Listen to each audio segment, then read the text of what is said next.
Ladies and gentlemen, the American Jury and Bulldog Nation, yesterday was a very sad day because Queen Elizabeth, 96 years old, passed away. But I have a real treat for you.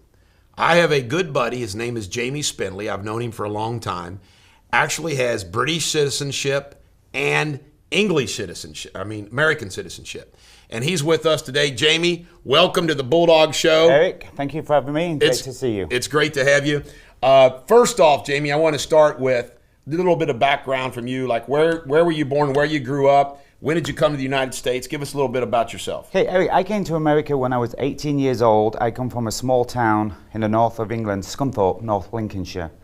I had a chance to come to America for gymnastics. I came for 90 days, and during that 90 days, I was here training, and the owners of the gym offered me a job, so I went back home, Mum, Dad, I'm moving to America.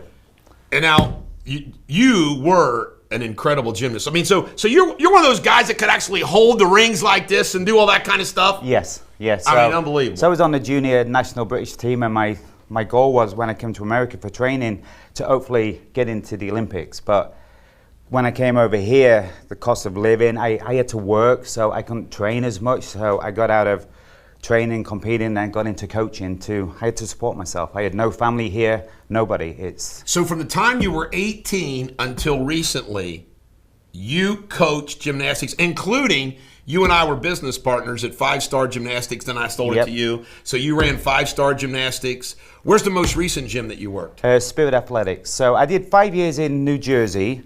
I had a gym called Flip Over Gymnastics, and I'd 23 when I left there. I wanted to travel America, see somewhere else, and I was offered a job at a gym in Northern Kentucky, 5 Star Gymnastics, and that's where I met you, and then we ended up owning the gym. Right. And then I had the opportunity to buy you out. Then I was the sole owner, so I spent many years there. Then I sold the gym, and I had an opportunity to move to another gym, Spirit Athletics, where I was there for 7 years, and I just recently retired from coaching gymnastics. Well, that's something. And you're also pretty darn good at soccer. Yes. By the way, when you get in the car with this guy... You mean football, mate? Football! Yeah, when you get in the car with this guy, you have to listen to the British soccer guys give commentary about soccer. It's hysterical. Listen to these guys. And the other thing, it's funny. The first time I take him to Skyline, you're going to love this story. First time I take him to Skyline, the girl waitress hears his voice and goes, "Oh, I love your accent," and calls all the other girls over to listen to the accent. Unbelievable. Okay. Queen Elizabeth passed away. Yep. What did the Queen and the monarchy mean to the people of England? Met everything. I'm not really big into the royal family, but coming from England, it's a huge tradition, goes back years and years. And the Queen, she was 25 when she became Queen, and this is all I've known. Tell us what happened when you first heard about the Queen, and even though you're not into the monarchy, how did it hit you? Yesterday I was driving home from work and got a text from my mum and dad back home, and it said, "The Queen has died." I'll probably get a little bit emotional now, and it's just I had tears in my eyes. It's like, oh my God, it's like the Queen, and and I'm thinking everybody back in England, they must be feeling the same thing I am. Then I get a text from my mate in New Zealand, and my buddy in Australia. Then my phone is blowing up from all my British pals who live in America. The Queen is dead, and I'm racing home, put BBC America on, and it's I was just glued to the TV, and it's thousands and thousands of people just mocking around Buckingham Palace, and it takes for somebody's died, and the whole nation just comes together, and it's not just for Great Britain, the Commonwealth, the world. It's yesterday after she died, Fox News and other news agencies, all you got was Queen Elizabeth death news. They stopped everything except reporting on Queen Elizabeth. What a remarkable life, from becoming queen at the young age of 25. Her dad was king during World War II. She worked in World War II. Yes, she drove a truck. Yes. She worked in relief. And her life, how many prime ministers and presidents did her career cover? 15 prime ministers, and the first one, Winston Churchill, until the recent one, Liz Truss, on Monday. Speaking of Churchill made, I think, the British mascot, the Bulldog, most famous. The British Bulldog. I take great pride that I share with you that I'm the Bulldog, the American Bulldog, and you guys, your mascot is the Bulldog. Yeah, the British Bulldog, yeah.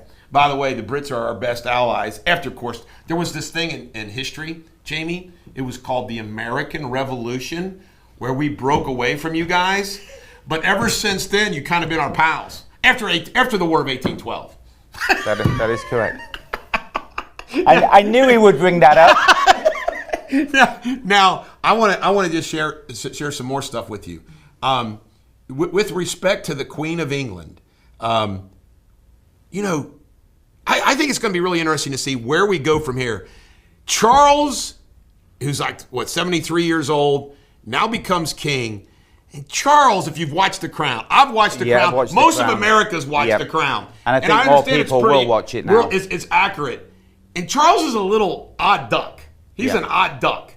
And I think it'll be interesting to see if he's matured enough, if he will be the king. He's got big shoes to fill, I guess what I'm struggling to say here. Do you think he'll be up to the challenge? I think so, but I don't think the people of our nation want Charles to be king. They want William. Yes. Everybody loves William and Kate. Yeah. Classy people, smart people. There's no way. He's waited so long to be king. He's not about to give it up. He wants to be king. He's been groomed since the age of 3. Now let's talk about something else that's historically, I don't know if you knew this, okay? Charles I think it was in the 1600s, first king, only king to ever be beheaded. His son fled after Cromwell took power. After Cromwell's reign was over, Charles II came back. So Charles I beheaded, Charles II ran away. Now we got Charles III. I hope Charles III fares better than the first 2 Charleses. I'm just saying, the king, being a King Charles could be a problem. Yes, it could. Yes. All right, Jamie. Anything else you'd like to share with the American public, the world public? No, just thank you for having me on, Eric. It's been a pleasure. This is a great opportunity to introduce what we're going to do. We've been really busy with Freedom Fest, but Jamie is my good buddy, is going to have his own show coming up. And what's going to be the name of the show, Jamie? We're going to do a Round the World News in 60 seconds or less. Round the World News. He will be sitting behind this desk, and every day, Monday through Friday, you're going to get a world news report from my good British friend, and I think you're going to do great at it. In fact, I've already told you this. Your show is going to end up becoming worldwide famous, bigger than my show. And I just want you to know I'm not going to be pissed off or jealous about it. I'm going to be supportive. That's okay. That's okay. Thanks for coming on. Yeah, you Brit, you mate. Yeah, cheers, mate. Now he cracks up because I say chip chop cheerio, Chippa. But you're saying that's wrong. What's the proper way to say it? Chip chop cheerio? That's not it? No, hey, mate. Can't remember. You know, I could talk like a Brit a little bit if you want to really put me on. I like Monty Python. You know? Good show, yeah. Now, you said I don't talk like a Brit right now. Am I more like an Irishman or Scottish or just an American trying to imitate a Brit? Just an American trying to imitate a Brit. Well, I see what it does to the waitresses at Skyline. Unbelievable. Eric. All right, ladies and gentlemen, the American jury and Bulldog Nation, God save the Queen. May she rest in peace. And may Charles III not be beheaded by his own people. Long live the king.